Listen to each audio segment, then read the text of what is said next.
Hari ini kita akan membahas tentang pengelolaan operasi bisnis untuk technopreneurship. Kalau kita kemarin-kemarin menyusun berbagai strategi ya, bagaimana kita menentukan produk kita, harganya, distribusinya ya. Nah, sekarang kita harus bisa menunjukkan ya kepada calon investor kita dan juga termasuk kepada kita sendiri ya, bagaimana kita merencanakan dari bisnis ini, kita harus bisa juga merencanakan tindakan bagaimana kita mengeksekusi strategi itu. Nah, dalam rencana bisnis, sebetulnya kita jangan terlalu khawatir juga. Kita nggak harus sampai detail sekali untuk menjelaskan aktivitas operasional kita. Tapi kita harus setidaknya menggambarkan bagaimana kita berencana melaksanakan operasi dari keseluruhan bisnis kita, terutama beberapa hal yang esensial. Mari kita lihat faktor-faktor apa saja yang harus kita pertimbangkan untuk operasi bisnis. Yang paling pertama adalah metode menjual. Kita sudah punya rencana keren-keren tuh untuk produk, untuk price, promotion, channelnya, prosesnya, people-nya ya. Tapi sekarang sebetulnya bagaimana sih kita akan betul-betul menjual produk kita? Kita ada dua pilihan, menjual dengan staff sendiri, maksudnya in-house kita kerjakan sendiri gitu ya. Ini berarti apa? Berarti kita harus punya rencana untuk bagaimana kita melakukan pitching, mendekati calon penjual, dan lain-lain. Pastinya staff kita harus terlatih dan kalau memungkinkan kita membuat standar naskah untuk menjual. Nah, saya menyebutkan khusus standar naskah ini kenapa? Karena ya, seringkali customer itu karyawan itu kalau tidak ada standar bagi apa yang harus dikatakan, apa yang harus disebutkan, itu mereka tidak melakukannya. Ya, dalam beberapa bisnis yang saya tangani dan juga kebetulan saya ada klien saat ini, yang menarik adalah si staff itu karena tidak diberi petunjuk untuk melakukan cross selling, untuk melakukan upselling dari produk yang dijual, mereka tidak ada usaha untuk itu. Jadi kalau customer yang nggak mau beli ya udah gitu, berhenti di situ ya. Nah, jadi penting sekali ada satu standar naskah untuk membantu staf kita itu menjual produk atau jasa kita. Pilihannya kedua adalah kita bisa menggunakan agen. Nah, kalau menggunakan agen maksudnya gimana? Maksudnya kita bisa outsource ya. Bisa saja kita hanya jadi produsennya ya, tapi yang menjualnya bukan kita. Oke, itu bisa banget. Jadi kalau di dunia retail ya sebagai contoh untuk toko saya yang menjual popok susu itu ya, kita itu mengenal keberadaan adanya trader ya. Nah, mereka ini adalah yang membantu menjualkan ya. Jadi tidak semua pabrik itu sebetulnya punya tenaga sales sendiri. Ya tergantung skala dia ya. Aku rasa kalau pabriknya yang udah skala besar gitu ya, biasanya sih jual sendiri karena kan mereka pengen punya pengendalian di situ. Tapi kalau misalnya yang baru mulai, mungkin karena mereka juga merasa bahwa kita juga channelnya masih terbatas gitu ya, bagaimana cara menjualnya, ada baiknya kita menggunakan agen. Oke. Dan kita juga selain dari kita sales outsourcing, maksudnya secara khusus ya ke perusahaan yang memang ngerjain outsourcing itu, kita juga bisa cari agen yang mau jadi maklar menjualkan produk atau jasa kita. Nah, kalau misalnya kalian memikirkan dunia e-commerce ya, itulah sebabnya kita banyak reseller ya, kemudian dropshipper dan lain-lain ya. Itulah sebabnya kita ada jenis yang seperti itu. Nah, kemudian kalau misalnya kita berbicara soal software, soal jasa IT ya, kalian juga bisa memasukkan ke agen yang membantu menjual gitu ya. Mungkin Anda mungkin karena perusahaan masih kecil, Anda melakukan semuanya banyak sendiri gitu ya, nggak keburu gitu ngejual. Saya sendiri ngerasain ya kadang-kadang kalau kita semuanya ngerjain sendiri itu nggak akan keburu gitu ya. Dan kalau tidak ada tenaga penjual, kita jadi buntung. Nah, inilah oleh karena itu kita juga perlu sekali mempertimbangkan kalau tidak sanggup melakukannya sendiri, kita gunakan saja agen. Isu berikutnya dalam penjualan adalah kita harus memastikan mendapat pembayaran. Ya, konsepnya adalah no payment, no sales gitu ya. Itu yang paling penting. No payment, no sales. Nah, jadi kalau misalnya belum ada pembayaran, selalu bisa customer-nya batal. Nah, saya kasih contoh gitu ya. Saya sendiri sering mengalami, terutama di ini contoh yang kebetulan bukan IT ya, untuk membership dari tempat fitness tempat saya bekerja, itu kita waktu dulu ada possibility membatalkan. Jadi orang bisa sign up, kemudian mereka punya waktu maksimum 3 hari untuk boleh membatalkan. Wah, kacau tuh. Akhirnya semua calon member pada ngebatalin ya, pembatalannya gila-gilaan sampai kita sakit kepala ya. Tapi belajar dari pengalaman itu, karena kita juga masih trial and error, belajar dari pengalaman itu kita terus mengubah. Pokoknya customer itu tidak boleh batal, kalau batal hangus saja gitu ya.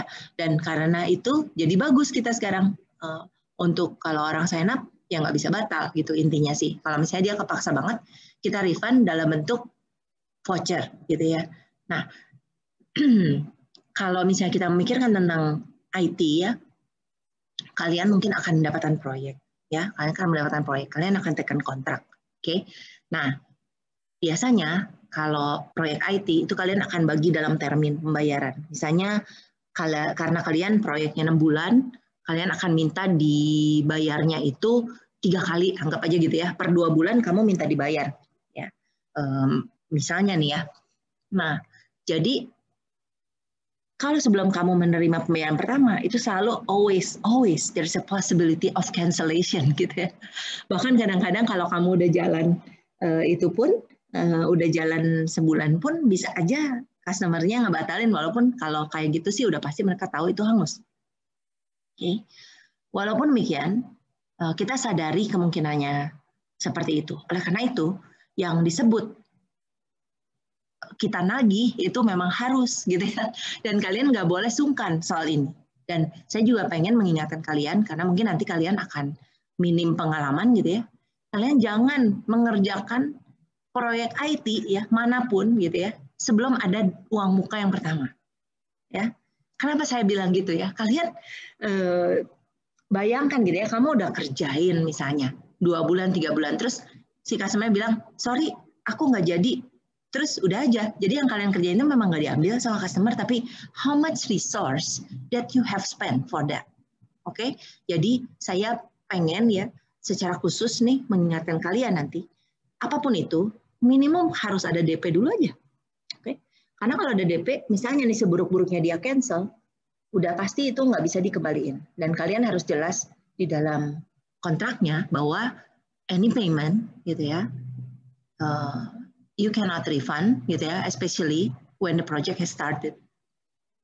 Oke, baik, itu aja yang paling penting ya, karena saya juga punya pengalaman tidak baik gitu ya untuk pembayaran ini, dan oleh karena itu Anda semua lebih baik berjaga-jaga. Oke, kemudian untuk yang isu kedua, kalian juga bisa mencoba mengamankan diri Anda. Pastikan ada creditworthiness gitu ya, kemampuan untuk membayar dari customer-nya. Ya. Lihat aja ini kira-kira gimana gitu ya. Yang pasti kalau belum ada pembayaran pertama ya jangan dikerjain dulu gitu ya kalau untuk proyek IT. Kemudian yang kedua, tentukan terminnya. Apakah Anda pengen bayar lunas ya semuanya, atau Anda pengen Anda memperbolehkan dicicil? Kalau iya, berapa lama? Ya. Dan kalian jangan lupa ya, karena kalian itu sebagai pengembang IT atau misalnya ngerjain sesuatu, kalian tuh kan selalu harus suka nggak suka, udah bayar karyawannya dong, ya kan? Itu kan meterannya jalan terus. Nah, jadi kalian pastikan bahwa termin pembayarannya itu tidak akan membuat perusahaan kamu menderita. Oke, jadi kalian hitung-hitung dulu yang bagus, cash flow-nya gimana, jadi kalian pastikan pembayaran itu seperti apa. Kemudian apakah mau cash atau kredit? Bagaimana mengatasi yang menunggak ya? Karena kalau yang menunggak itu ya aku rasa selalu ada ya. Tinggal kalian putuskan aja kalian mau gimana menanganinya. Kalau memang kalian merasa kalian percaya dengan dengan customer-nya, walaupun dengan segala kemungkinan selalu possible bahwa kalian itu tidak mendapatkan pembayaran gitu ya dengan segala resikonya, ya kalian harus putuskan kalian mau jalan terus atau tidak. Oke, nah sekarang kita masuk ke isu yang berikutnya, yaitu apakah kita akan membuat mengoutsource atau memasok ya. Nah, kita lihat ya. Kalau Anda adalah perusahaan yang memproduksi sesuatu gitu ya, apakah Anda akan membuat produk ini sendiri? Apakah Anda akan merakit si barang ini sendiri gitu ya, atau Anda akan beli saja gitu ya dari yang lain. Nah, ini pastinya akan perlu sekali untuk kalian pertimbangkan. Jadi contoh nih ya, kan kalian kan di antara kalian ada yang proyeknya membuat sereal. Oke, apakah sereal ini akan benar-benar diproduksi semuanya dari raw materialnya itu sendiri? Apakah tidak? Atau kita beli, kita combine gitu ya. Kita punya beberapa vendor, kita sebagai kayak integrator, lalu kita buat si sereal ini sesuai dengan harapan. Oke. Kemudian misalnya kayak ini juga yang membuat mac and cheese ya. Sama ya. Apakah kamu akan beli atau kalian beli repackage atau kalian benar-benar bikin dari zero. Nah, kalau misalnya produksi sendiri, bagaimana kamu memanufakturnya? Kamu bisa sketsakan kebutuhan fasilitas, lalu kita juga pastikan bahwa kita tahu bagaimana memonitor kualitas dari hasil kerja kita. Oke. Selanjutnya, dalam isu kita produksi, kita harus selalu mempertimbangkan bahan baku dan pemasok. Berarti, Anda harus memutuskan bagaimana mendapatkan bahan baku dan beli dari mana. Nah, pada saat Anda melakukan ini, Anda harus mempertimbangkan siapa sih supplier kamu, terus kamu cek termin pembayarannya, kualitas layanannya seperti apa, kemudian juga siapa saja customer-nya mereka, ya, garansinya, harganya, kesesuaian prinsip, ya cocok nggak cara kerjanya, ya. Apalagi kalau barangnya itu yang menyangkut banyak pekerjaan, kalau cuma beli aja mah kan gampang. Kalau misalnya kita minta dia sebagai yang ngerjain salah satu aktivitas di dalam proses produksi kita, itu kita harus sangat mempertimbangkan itu, ya, untuk kesesuaian prinsip. Kemudian kita juga bisa ya, kalau misalnya nggak mau membeli dari supplier, kita juga bisa barter atau kita beli aja langsung online. Karena sekarang banyak ya B2B juga. Oke. Berikutnya, kita lihat faktor hukum dan peraturan. Isu ini nggak bisa diabaikan, dan terutama karena kalian mungkin termasuk baru gitu ya, dalam memahami tentang bisnis, ini harus menjadi sesuatu yang kalian pahami. Oke. Isu yang paling pertama adalah bagaimana kamu mendapatkan izin usaha. Di Indonesia, peraturannya, kalau kalian punya usaha, ya, itu kalian harus membentuk badan hukum. Nah, kalau kalian pengen bikin rekening atas nama perusahaan, kalian no choice, ya. Tapi kalau misalnya kalian nggak mau repot itu karena kalian skalanya sangat kecil, ya bisa aja sih, nggak usah bikin perusahaan sama sekali, terus kayak kalian perusahaan perorangan aja, dan pajaknya dilaporkan sebagai pajak perorangan. Nah, tapi problemnya adalah pada saat Anda mendapat pendapatan yang besar, ya, dan tercatat di rekening kamu, itu kamu akan kena pajaknya cukup tinggi. Karena berarti kan kamu kena pajaknya perorangan. Kalau pajak perorangan itu besar sekali. Ya, jadi sebagai contoh, kalau pajak perorangan itu biasanya kan kita ada PTKP ya, ada pendapatan tidak kena pajak 54 juta setahun. Kemudian nanti kalau udah lebih dari itu kita kena dulu 5%, lalu di atas 150 kita kena 10%, di atas 250 kita kena 15%, di atas berapa ya, di atas saya lupa, di atas 350 apa di atas 500 ya. Pokoknya nanti akhirnya kita bisa sampai ke 35% kenanya. Ya. Jadi kalian bayangkan kalau kalian punya usaha perorangan dengan pendapatan 500.000 sampai 1 juta, itu sampai 1 miliar, kamu akan kena pajaknya besar sekali. Oke. Nah, oleh karena itu ada keuntungan untuk membentuk badan hukum.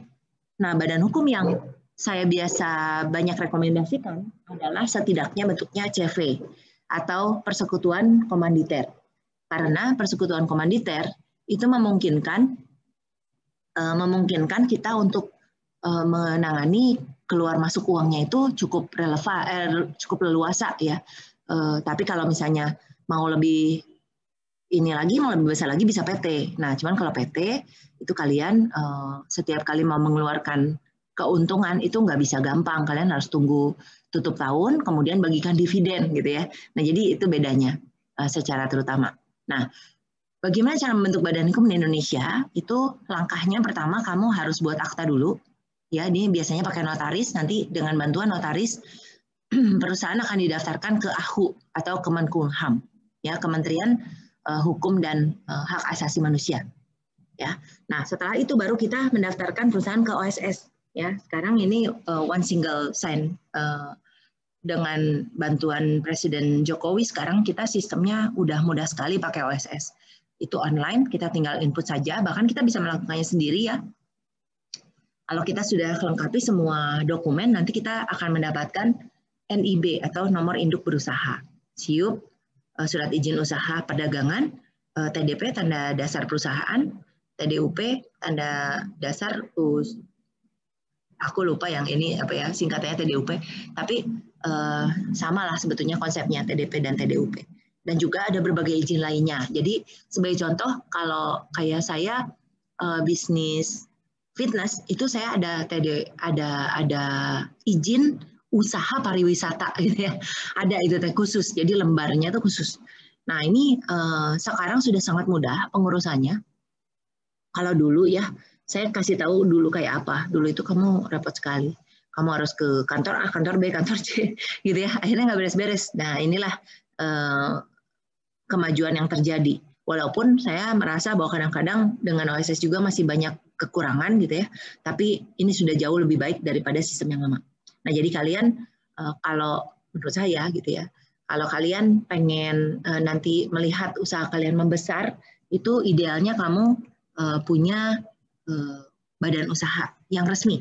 Karena badan usaha resmi itu kamu bisa dapat keringanan pajak luar biasa, yaitu selama pendapatan kamu di bawah 4,8 miliar setahun, ya, selama pendapatan kamu di bawah 4,8 miliar setahun, ya dibandingkan dengan kalau pajak perorangan kan cuman yang perorangan kan di bawah 5-4 juta gitu. Oke. Nah, jadi selama di bawah 4,8 miliar kamu cuman kenanya 0,5%. Kecil sekali itu, 0,5%, ya. Kalau misalnya kamu udah lebih dari itu barulah mulai si progresif itu, ya. Tapi progresif itu pun tetap masih lebih hemat kalau kalian dibandingkan dengan perorangan. Nah, ada hal-hal lain ya yang berhubungan dengan izin usaha ini juga. Kalau misalnya kamu punya lokasi, anggap aja misalnya nih kafe ini, perusahaannya Karen ya. Nanti kamu ada CV, kemudian kamu mendaftarkan si listrik atas nama usaha, ya. Kamu dapat tarif lebih murah loh, kira-kira hampir setengahnya untuk listrik pun. Nah, jadi banyak keuntungannya. Kalau saya sih merasa kalau memang kamu sangat kecil gitu ya, skalanya nggak perlu. Tapi kalau kamu udah ngomongin teknopreneur, menurut saya minimum CV. Ya, kalau misalnya kamu kalau misalnya kamu akan besar sekali, apalagi nih ya, kamu boleh juga pertimbangkan PT ya, karena kalau PT itu memang ada keuntungannya sih. Kalau misalnya PT itu keuntungannya kamu ada keterbatasan kewajiban gitu ya, sampai tahap tertentu. Jadi kekayaan pribadi itu tidak akan terseret gitu kalau misalnya ada apa-apa dengan PT ini. Kalau CV kamu masih bisa terseret gitu ya sebetulnya. Oke, baik ya, itu saya cerita panjang lebar untuk yang izin usaha ini karena ini memang penting. Oke, kemudian kalian juga harus bisa memahami tentang kontrak. Ya, karena kontrak itu bukan sesuatu yang simple ya, kamu harus baca dengan seksama. Jadi kontrak itu banyak ya, macam-macam. Dan kalau misalnya kamu nggak memahami kontrak, takutnya kamu ketipu, ya. Terus jangan sekali-kali kamu menandatangani kontrak tanpa baca, gitu ya. Jadi saya merasa sedih ya kalau kamu ketipu kayak gitu. Kamu baca baik-baik, siapa bayar apa, kewajibannya apa, itu harus dengan sangat seksama.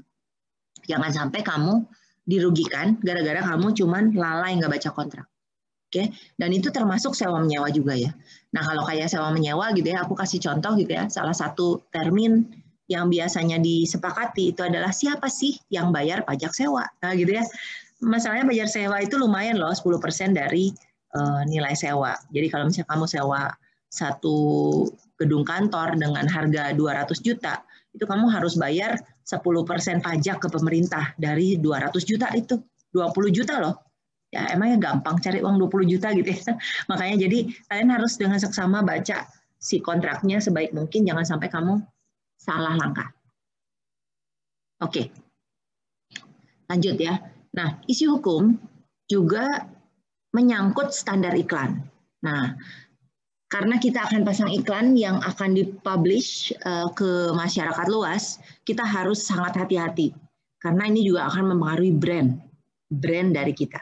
Nah, jadi kita harus pastikan bahwa kita mematuhi standar iklan dan pesan iklan, misalnya nggak menyinggung SARA. Ya, kemudian pada saat digital marketing dilaksanakan, gitu ya, kita juga jangan melanggar copyright, jangan melanggar DRM, gitu ya, dan lain-lain. Karena kalau misalnya melanggar agak repot lah, gitu ya. Walaupun di Indonesia puji Tuhannya seringkali tidak terlalu ditegakkan, gitu ya, untuk berbagai hal. Tapi ya kita tetap harus waspada aja. Saya baru kira-kira 2 hari yang lalu lihat ada berita bahwa mulai sekarang mall, toko yang memainkan lagu itu harus bayar license ke perusahaan musik gitu ya. Kalau saya nggak salah lihat ada berita kayak gitu. Nah, jadi kalian juga harus waspada, ini peraturan baru ya. Kita lihat aja. Kalau saya sih sebenarnya karena saya pernah juga punya usaha di Amerika, saya memang harus bayar tuh si musik itu. Ya saya suka nggak suka saya memang harus bayar. Saya biasanya bayar sekitar 500 ribu rupiah lah kesetaraannya gitu ya sama di sini. Itu jalan tuh per bulan harus bayar. Ya. Karena kan saya menggunakan musik gitu untuk tempat fitness yang saya buka. Oke ya, baik. Jadi kalian perlu sadari ini, hati-hati cek dengan periklanan dan lain-lain. Nah, isu berikutnya untuk menyangkut hukum adalah proteksi data konsumen. Anda harus selalu di dalam membuat e-commerce ataupun menawarkan data atau jasa, kalian harus pastikan Anda memiliki privacy policy yang jelas. Bagaimana Anda menggunakan data konsumen tersebut, bagaimana Anda mengelolanya, ini dibagikan ke siapa, jangan sampai, dan customer-nya itu harus setuju. Kalau takutnya kalau kalian miss itu, kalian sebenarnya bisa selalu dituntut ya oleh customer. Oke. Nah, perpajakan ya. Nah, perpajakan ini memang sesuatu yang nggak boleh kalian abaikan. Ya. Nah, ini saya ada beberapa hal yang saya pengen bagikan ya. Yang pertama adalah jenis PPh badan ya. Jadi kalau PPh perorangan mah udah pastilah gede gitu ya. Gede banget ya terus terang ya. Saya share sedikit, kemarin saya bayar pajak pribadi, saya sampai garuk-garuk kepala gitu ya, tapi ya oke lah, memang tarifnya besar ya, lumayan tuh pengeluaran saya bulan Maret, karena kan Maret batas pelaporan ya, ya cukup kaget dengan besaran yang saya masih hutang pajak gitu ya, tapi ya di lain pihak saya bersyukur juga gitu ya, pendapatannya not bad gitu ya, cuman ya lumayan gede banget loh kalau PPh perorangan. Jadi misalnya kamu dapat begitu kamu dapat pendapatan di atas 250 aja itu udah kerasa gede banget loh. Ya, benar-benar kerasa gede. Oke ya, kita lihat ya sekarang berbagai pajak. Ini saya sebetulnya sudah printkan juga buat kalian. Jadi ada PDF-nya ya di CLS. Ya, tapi kita lihat review sebentar ya untuk pajak ini ya. Oke, beberapa pajak badan usaha kita harus pahami, ini ada jenis-jenisnya, PPh 15, PPh 21, PPh 22, PPh 23, 25, 26, 29, 4 ya. Kalian nggak usah ngapalin nomornya, tapi ya sebenarnya nantinya sih hafal sendiri ya, karena kalian akan bayar juga sesuai dengan itu. Oke, kita lihat ya apa saja. Yang disebut PPh 15 ini adalah laporan pajak berhubungan dengan norma perhitungan khusus untuk golongan wajib pajak tertentu. Nah, jadi ini hanya wajib pajak yang tergolong ini saja yang harus bayar PPh 15. Contohnya pelayaran penerbangan dalam negeri, asuransi luar negeri, pengobaran minyak, panas bumi, perusahaan dagang asing, perusahaan investor bentuk BOT, Build Operate Transfer. Ya, jadi kalau bukan ini kalian nggak harus bayar PPh 15. Selanjutnya PPh 21. Nah, kalau PPh 21 ini adalah pajak penghasilan berupa gaji, upah, honor, tunjangan, dan pembayaran lainnya. Nah, ini biasanya misalnya kalian punya karyawan, nanti kalian harus potong PPh 21 itu dari karyawan dan kamu yang menyetorkan, gitu ya. Jadi kamu punya karyawan 10, anggap aja dari 10 karyawan itu setiap bulan kamu motong total di total 3 juta. Nah, si 3 juta itu kamu yang nyetorin sebagai perusahaan. Ya, oke. Nah, ini ada beberapa macam perhitungan PPh pasal 21, yaitu pegawai tetap dan pensiun berkala, kemudian pegawai tidak tetap atau part-time gitu ya. Terus ada anggota Dewan Pengawas atau komisaris yang tidak merangkap pegawai tetap, penerima imbalan yang bersifat tidak teratur, program pensiun berstatus pegawai yang menarik dana pensiun. Ya, jadi 5 jenis ini akan kena pemotongan pajak dan kamu yang menaungi karyawan ini harus memotongkan dari gaji yang diterima dia atau tunjangan yang diterima dia, dan kamu yang menyetorkan. Nah, konsepnya gitu ya. Nanti si karyawan sih setiap tahun akan menerima laporan pemotongan pajak. Biasanya di A1721 bentuknya. Oke. Selanjutnya PPh 22. Kalau PPh 22 ini berarti wajib pajak dari wajib pajak yang melakukan kegiatan impor atau penjualan barang mewah. Nah, biasanya yang memungutnya siapa? Bendahara pemerintah, badan-badan tertentu, ya, terus wajib pajak tertentu. Nah, ini cuma terjadinya kalau ada impor. Ya, biasanya karena saya suka impor produk dari China, ini saya biasanya harus bayar nih si PPh ini. Ya, biasanya terjadinya pada saat saya menerima barang tersebut. Oke, baik. Selanjutnya PPh 23. PPh 23 ini adalah pajak yang dipotong oleh pemungut pajak dari wajib pajak saat transaksi seperti dividen, royalti, bunga, hadiah, dan penghargaan, sewa, dan lain-lain. Ya. Nah, jadi PPh 23 ini contohnya yang tadi saya udah cerita. Kalau kamu nyewa gedung, kamu sebetulnya harus bayar 10% si pajak itu. Kalau kamu sewanya 200 juta, kamu bayar 20 juta. Kalau kamu sewanya 500 juta, ya 50 juta gitu ya. Nah, biasanya kalau kita sebagai perusahaan, kita akan memotongkan itu, lalu kita yang menyetorkan. Kalau kita terima royalti kayak kondisi perusahaan saya juga akan kena harus memotongkan PPh 23 ini. Lumayan ya, besarnya 15% kalau royalti. Oke, jadi beda-beda nih ya jumlahnya, nggak sama. Tapi yang pasti konsepnya selalu perusahaan memotongkan, kita yang menyetorkan ke pemerintah. Oke. Baik ya. Nah, PPh 23 itu seringkali dari jumlah bruto, ya lumayan sih berat ya. Jadi kalian nggak bisa pikir-pikir misalnya 100, anggap aja bayar license 1000 gitu ya. Kalian langsung kenanya dari 1000 itu 15%. Oke. Selanjutnya pajak penghasilan 25, PPh 25. Nah, kalau PPh 25 ini berarti angsuran pajak dari jumlah pajak penghasilan terutang menurut SPT tahunan ya. Dikurangi PPh yang dipotong dan PPh terutang luar negeri. Nah, ini sebetulnya biasanya PPh 25 ini ya berarti kekurangan dari pajak. Nah, ini kemarin saya bayar ini nih yang bulan lalu. Ya, kalau misalnya telat ya kena sanksi bunga 2%. Sebenarnya setiap kali telat kayak pajak penjualan juga itu saya harus bayar denda gitu ya. Biasanya sih ya kebetulan di masa COVID ini boleh nih, kemarin beberapa kali kita dapat waiver untuk dendanya, tapi lumayan ya berat loh pajak itu. Oh, oke. Kita lihat ya, pajak penghasilan pasal 26 PPh 26. Kalau PPh 26 ini adalah PPh yang bersumber dari Indonesia yang diterima dari WP luar negeri. Ya. Bali bentuk usaha tetap. Biasanya tarifnya 20%. Gila ya, gede banget kan? Lumayan ya. Nih, kalau kamu 100 juta penghasilannya, kamu harus setor 20 juta gitu. Luar biasa ya. Ini besar banget. Tapi memang ini adalah pajaknya itu dikenakan kepada misalnya pegawai asing di luar negeri atau kontrak asing di luar negeri, kita potongkan dulu 20%. Nah, penghasilan yang dipotong ini apa aja? Dividen, bunga, royalti, imbalan, hadiah, pensiun, premi swap, dan lain-lain. Keuntungan karena pembayaran hutang. Oke ya. PPh 29. PPh 29 ini nilai lebih pajak terhutang, yaitu jumlah pajak terhutangan dan lebih besar dari jumlah kredit pajak yang dipotong oleh pihak lain dan disetor sendiri. Oh, berarti ini kekurangan pajak. Ya, kalau PPh pasal 29 yang sudah dilunasi 0,75 kali jumlah penghasilan omset per bulan. Kalau PPh 29, oke.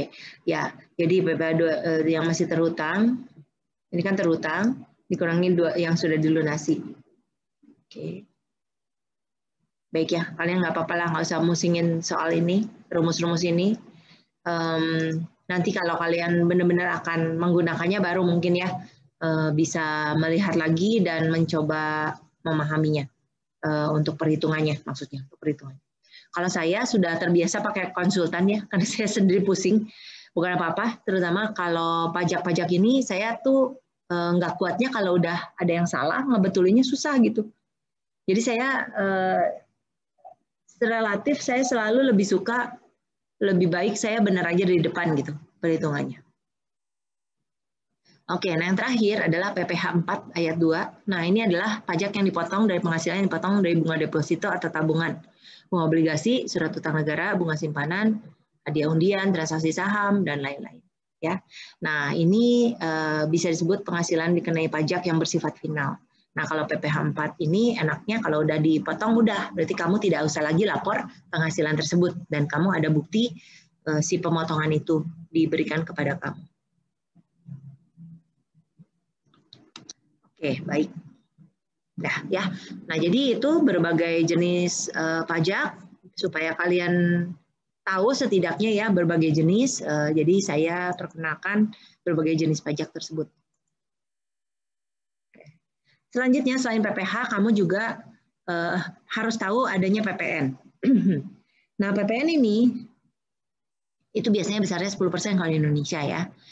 Dan ini adalah terhadap produk atau jasa. Dengan catatan, biasanya perusahaannya harus sudah PKP atau pengusaha kena pajak. Kalau PKP, kamu setiap kali kamu melakukan penjualan, kamu harus ngecas 10% PPN. Kalau enggak, kamu nanggung sendiri loh si 10% itu. Berat ya.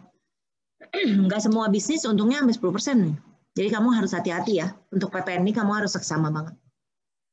Kemudian pada saat kamu bayar vendor atau pemasok ini juga kamu mungkin akan kena PPN kalau dia udah PKP, ya pengusaha kena pajak. Nah jadi ini tidak bisa dianggap enteng karena sebetulnya besarnya 10% itu besar sekali, ya. Jadi kamu ngebayangin kalau 100 juta 10 juta.